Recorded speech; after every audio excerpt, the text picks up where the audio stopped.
दोस्तों, welcome back to the channel. UPPCS प्रारंभिक परीक्षा का पेपर 1 का टेस्ट सीरीज पहले ही चल रहा है। इसी संदर्भ में पेपर 2 की जो कि सीसेट है उसकी टेस्ट सीरीज अब स्टार्ट होने जा रही है। इस पेपर में 100 प्रश्न आते हैं, 1/3 नेगेटिव मार्किंग होती है और हमें 35 प्रश्न ठीक करने होते हैं।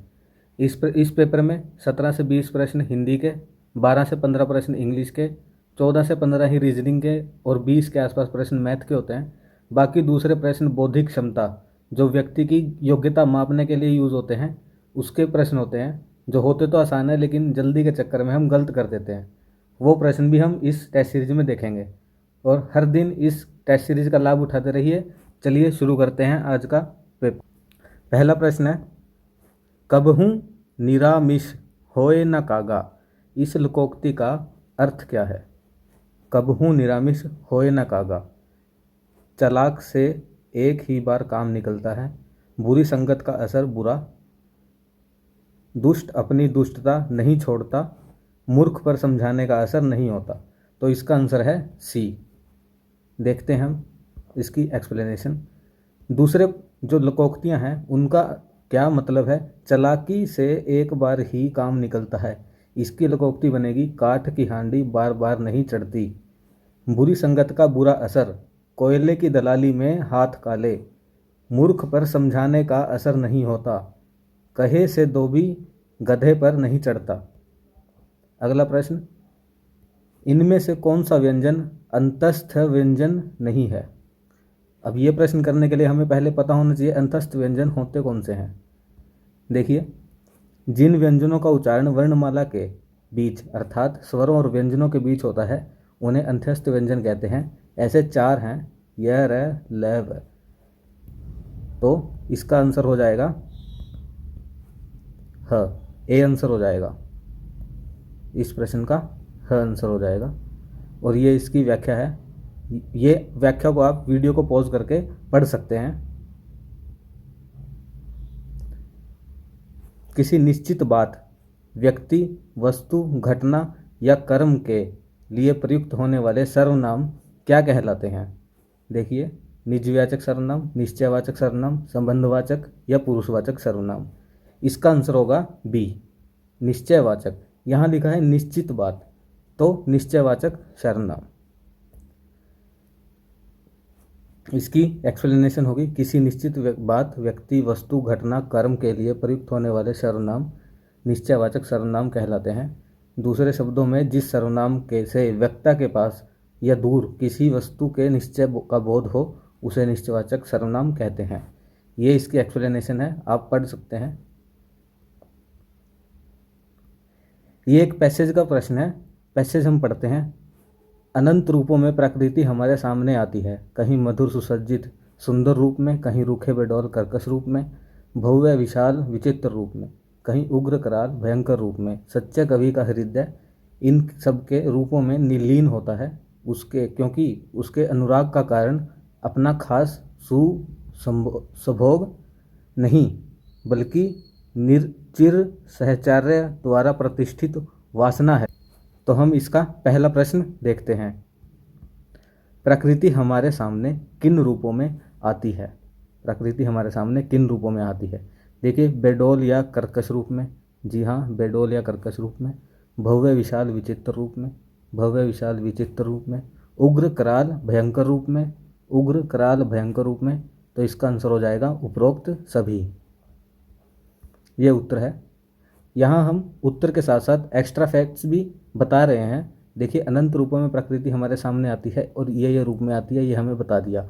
अब अनंत के पर्यायवाची ये सब हैं, मधुर के पर्यायवाची ये सब हैं और कराल एक विशेषण शब्द है जिसका अर्थ है डरावना या भयानक। प्रबंध रचना में किसका संश्लिष्ट चित्रण किया गया है? इस रचना में किसका संश्लिष्ट चित्रण किया गया है? तो आपने पहले ही लाइन से पता चल गया था कि प्रकृति के विशेष रूप की विभूति की गई है, तो बी आंसर होगा। ये इसकी व्याख्या है, आप पढ़ सकते हैं। पहले के कवियों ने मुक्तत रचना उल्लेख किस दृष्टि से किया था? ये देखिए, इस पैसेज में एक लाइन है, पिछले खेवे के कवियों ने मुक्तक रचना में तो अधिकतर प्राकृतिक वस्तुओं का अलग अलग उल्लेख मात्र उद्दीपन की दृष्टि से किया था। तो इसका आंसर क्या हो जाएगा? पहले के कवियों ने मुक्तक रचना किस दृष्टि से? उद्दीपन की दृष्टि से किया था।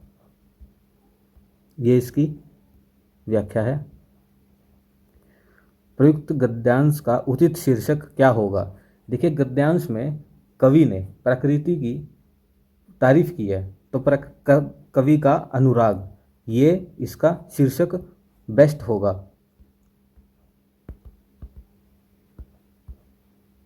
इसकी व्याख्या देखते हैं। दिए गए गद्यांश में कवि का चीज़ों के प्रति अनुराग प्रस्तुत हो रहा है, इसलिए इस उचित शीर्षक कवि का अनुराग होगा।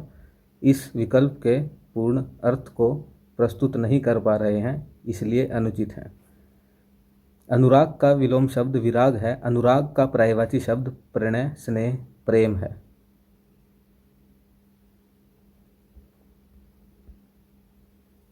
कवि के हृदय के अनुराग का कारण क्या बताया गया है? कवि के हृदय के अनुराग का कारण हम पैसेज में देखते हैं। ये देखिए, उसके अनुराग का कारण अपना सुख सुभोग नहीं बल्कि चिर सहस्त्र द्वारा प्रतिष्ठित वासना है। तो उसका आंसर हो जाएगा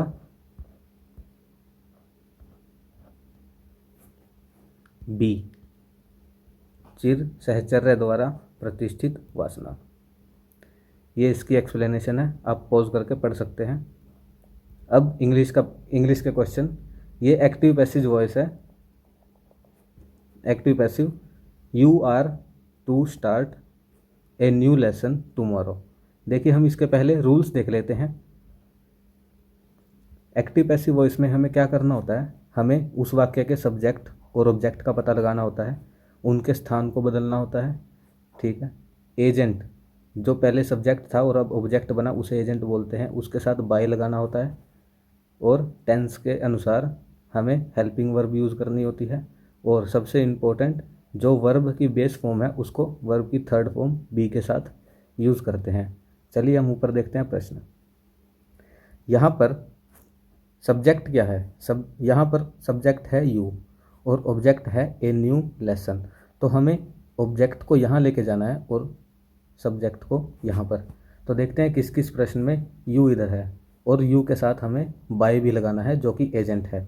तो by you, by you, by you, लेकिन यहाँ पर यू यहीं है तो डी नहीं होगा। अब इसके बाद हमें हेल्पिंग वर्ब को चेंज करना था। यू एक प्लूरल वर्ब होता है, बहुवचन, और ए न्यू लेसन एक वचन वर्ब, वो सब्जेक्ट है। तो हम इसके साथ एक वचन लगाएंगे। यहाँ पर हैज़ नहीं, आर का एक वचन इज़ होता है, तो जहाँ पर इज़ होगा वो हमारा आंसर होगा। तो सी हमारा आंसर है। और साथ में जो यहाँ पर वर्ब की फर्स्ट फॉर्म थी उसे भी हमने बी के साथ वर्ब की थर्ड फॉर्म कर दिया है। ये इसकी एक्सप्लेनेशन है, आप पढ़ सकते हैं। यहाँ पर प्रेपोजिशन का क्वेश्चन है, हमें प्रेपोजिशन बतानी है इसमें। His parents have been married for 49 years. देखिए, प्रेपोजिशन बताने के लिए हमें पहले प्रेपोजिशन पता होना चाहिए क्या होता है। प्रेपोजिशन एक वर्ड होता है जो कि नाउन, प्रोनाउन या नाउन फ्रेज के साथ लगता है, क्या दिखाने के लिए? शो करने के लिए, direction, time, place, location, relation, कोई संबंध या किसी ऑब्जेक्ट के बारे में बताने के लिए। तो ऊपर हमें देखिए इसका आंसर 4 होगा, क्योंकि यहाँ पर 4 ने क्या बताया हमें? समय, टाइम बताया है, तो यह प्रेपोजिशन होगी। साथ में हैव क्या होगा? हैव हमारी हेल्पिंग वर्ब होगी। पेरेंट्स, जो ऊपर पेरेंट्स है वो नाउन, संज्ञा है, और मैरिड एक क्रिया है इस प्रश्न में। देखिए, ये प्रश्न बहुत ही अच्छा प्रश्न है। ऐसे प्रश्न बनते हैं। They are sitting in a room, aren't they? They are sitting in room, aren't they? ये जो पीछे ये जो लगे हैं इनका खेल है सारा, ये और ये। तो इसकी मैं हिंदी बता देता हूँ क्या है। They are sitting in the room, वह कमरे में बैठे हैं। आरंट दे, क्या नहीं? जैसे हम कहते हैं कि आज बहुत गर्मी है ना, तो वैसे ही हम ये कह रहे हैं they are sitting in the room, aren't they. तो क्या नहीं, क्या नहीं के बाद क्या आएगा, क्वेश्चन मार्क। तो डी हमारा आंसर हो जाएगा। ये इसकी एक्सप्लेनेशन है। Choose the correct meaning of idiom and phrases. ये मुहावरे और लोकोक्तियाँ, उनका एक प्रश्न है। I can't concentrate, let's call it a day. हमें इसका मतलब बताना है, let's call it a day. मैं कंसंट्रेट नहीं कर पा रहा हूँ, मैं अपना ध्यान नहीं लगा पा रहा हूँ, तो let's call it a day, हम काम को रोक देते हैं। लेकिन यहाँ पर ये कीवर्ड है ए डे, तो to stop for short period नहीं, to stop do something for a day yes, to call up one friend नहीं, टू कंसंट्रेट वेरी हार्ड नहीं। तो इसका आंसर बी होगा। ये इसकी एक्सप्लेनेशन है, आप पढ़ सकते हैं। अब हमें बताना है इनमें से कौन सा वर्ड इनकरेक्टली स्पेल्ड है, जिसकी स्पेलिंग गलत है। गैलोप, गैलरी, गैले या गैलेंट। तो किसकी स्पेलिंग आपको गलत लग रही है, तो इसका आंसर होगा बी। बाकी ऑप्शंस का मतलब हम देख लेते हैं। गैलोप, गैलोप मीन्स होता है to get at, to go at a pace faster than walk, गायब हो जाना। गैलरी का, गैलरी नाम का का कोई वर्ड नहीं होता, असली स्पेलिंग है GALLERY। गैले, गैले एक शिप थी जो वार के टाइम यूज़ होती थी भूमध्य सागर में। गैलेंट, गैलेंट होता है बहादुर, ब्रेव, हीरोइक, जो हमारा गैलेंट्री अवार्ड जवानों को दिया जाता है। निम्नलिखित में से कौन सी निर्णय लेने की शैली रचनात्मक सोच को प्रोत्साहित करती है? विश्लेषणात्मक शैली, व्यवहार शैली, निर्देशन या वैचारिक शैली। इसका आंसर होगा वैचारिक शैली। ये 4 शैलियों के बारे में बताया गया है, आप पॉज करके पढ़ सकते हैं। औपचारिक संचार में निम्नलिखित में से कौन सा अर्थ संबंधी अवरोध माना जाता है? अर्थ, जिसमें अर्थ संचार के टाइम अर्थ ही ना पता चले, ऐसा कौन सा अवरोध होगा? संगठनात्मक नियम या और संगठन के नियम या नीतियाँ, अधीनस्थों के प्रति वरिष्ठों का दृष्टिकोण, अधीनस्थों की ओर वरिष्ठों का संदेह या ध्यानहीनता, भाषा की समस्या समस्या, विषय में स्पष्टता और सटीकता की अनुपस्थिति। डी आंसर होगा। आप इसकी एक्सप्लेनेशन पढ़ सकते हैं और ये कुछ बाधाएं बताई गई हैं। ये बहुत ही अच्छा प्रश्न है। संगठनों में अनैतिक व्यवहार के अक्सर डैश से शुरू होता है, किससे?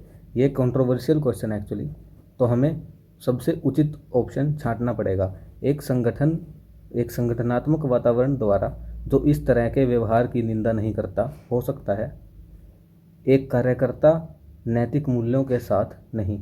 नैतिक मूल्यों के साथ अनैतिक व्यवहार का शुरुआत कहाँ से होगी? जब एक वरिष्ठ प्रबंधक अपने कर्मचारियों के व्यवहार को ध्यानपूर्वक देखता है, नहीं। जब लक्ष्यों को प्राप्त करने के लिए उच्च प्रबंधन का दबाव होता है, ये भी हो सकता। हम इसका आंसर डी को मानेंगे। आयोग ने इसका आंसर डी ही माना था, जबकि हमें यह भी लगता है कि व्यवहार की निंदा जो नहीं करता तब भी अनैतिक व्यवहार शुरू होता है। लेकिन उचित प्रश्न है कि जब लक्ष्यों को प्राप्त करने के लिए उच्च प्रबंधन का दबाव होता है, तब अनैतिक व्यवहार करने की पॉसिबिलिटी ज़्यादा हो जाती है। ये इसकी एक्सप्लेनेशन है, आप पढ़ सकते हैं। ये एक रीजनिंग का क्वेश्चन है। रीजनिंग के क्वेश्चन में आपको ये टेबल क्वेश्चन में नहीं मिलेगी, ये आपको याद करनी पड़ेगी। यहाँ ए की पोजिशनल वैल्यू बताई है, ए से लेके जेड तक। तो नेचर को हमने इस तरह लिख दिया, तो हमें साइकिल को लिखना है, कैसे लिखेंगे? देखिए, नेचर का एन का टी बन गया, तो हम यहाँ देखेंगे एन का, यानी एन 14 नंबर पे था और टी 20 पे, यानी यहाँ से यहाँ ये 6 नंबर की छलांग लगा गया। ऐसे ही ए का एफ बन गया, तो ए यहाँ पे 1 था, यहाँ एफ पर ये कितने नंबर, 1 2 3 4 5, 5वें नंबर पर आ गया। ऐसे ही टी का क्या बन गया, एक्स, इस टी का एक्स बन गया, 1 2 3 4, चौथे नंबर पर आ गया ये।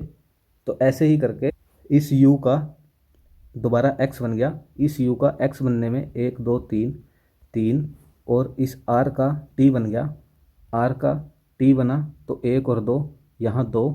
तो ऐसे करके हमने देखा एक पैटर्न, 6 5 4 3 2 1। तो हम भी इसमें भी ऐसे ही करेंगे। साइकिल में हम 6, सी यहाँ पर है, हम इससे अगला छठा देखते हैं कौन सा है। 1 2 3 4 5 6, तो सी का आई बनेगा, सभी ऑप्शन में आई है। वाई का 5 बनेगा, 1 2 3 4 5, डी बनेगा वाई का। ऐसे ही सी का दोबारा से 4वें नंबर पर 1 2 3 4, जी बनेगा। एल का 3 नंबर पर, एल का 3 पर 1 2 3, ओ बनेगा। ई का 2 नंबर पर, ई के बाद 2 यानी जी बनेगा। और एस के बाद एक ही, एस के बाद टी बनेगा। तो इसका आंसर क्या हो जाएगा? इसका आंसर ए होगा।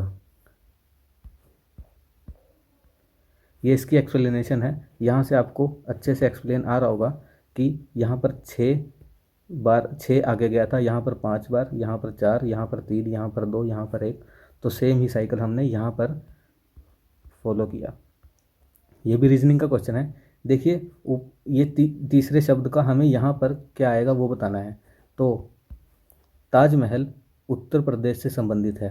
ऐसे ही चार मीनार किससे संबंधित होगी? तेलंगाना, आंध्र प्रदेश, तमिलनाडु या कर्नाटक? इसका आंसर होगा तेलंगाना। जी हाँ, आंध्र प्रदेश नहीं। ये आज का लास्ट प्रश्न है। यदि a minus b 3, a b 18 है, तो हमें a क्यूब और माइनस बी क्यूब का मान ज्ञात करना है। देखिए इसके लिए हम एक फॉर्मूला यूज़ करेंगे। a क्यूब माइनस बी क्यूब का फॉर्मूला क्या है? फॉर्मूला है a minus b into a square plus B square plus a b. ये आपको याद रखना है, हमने 10th में पढ़ा था। साथ में अब हमारे पास क्या क्या है, हमें ये तो ज्ञात ही करना है। a माइनस बी हमारे पास है, ए स्क्वायर बी स्क्वायर हमारे पास नहीं है, ए बी भी है। तो हम इसको निकालेंगे क्या है ये। तो ये कहाँ से आएगा? ए स्क्वायर के फॉर्मूले से। हमारे पास a माइनस बी है, तो हम a माइनस बी के होल स्क्वायर का फॉर्मूला खोलेंगे। तो आएगा A square plus B square minus 2ab। ये भी फॉर्मूला हमने 10th में किया था। तो यहाँ पर a माइनस बी की वैल्यू 3 का स्क्वायर प्लस इजक्वल टू, इसकी वैल्यू हमें निकालनी है A square plus B square minus 2 into A B की वैल्यू 18। तो यहाँ से A square plus B square की वैल्यू क्या आएगी? 3 का स्क्वायर 9, और ये उधर जाकर प्लस हो जाएगा, तो प्लस में 18 दूनी 36, तो ये वैल्यू आ जाएगी 45। इसको याद रखिए, ए स्क्वायर प्लस बी स्क्वायर की वैल्यू हमारी आई है 45।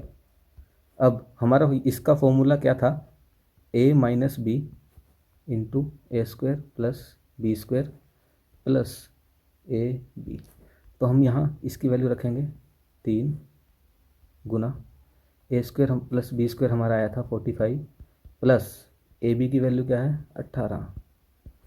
तो 3 गुना इसका मान होता है 63, 3 तिया 9, 3 छिक्के 18, 189 हमारा सी आंसर हो जाएगा। तो दोस्तों आशा करता हूँ आपको ये टेस्ट सीरीज पसंद आई होगी। चलिए अगले टेस्ट में मिलते हैं, तब तक के लिए ध्यान रखिए अपना और अपने परिवार का। Bye bye.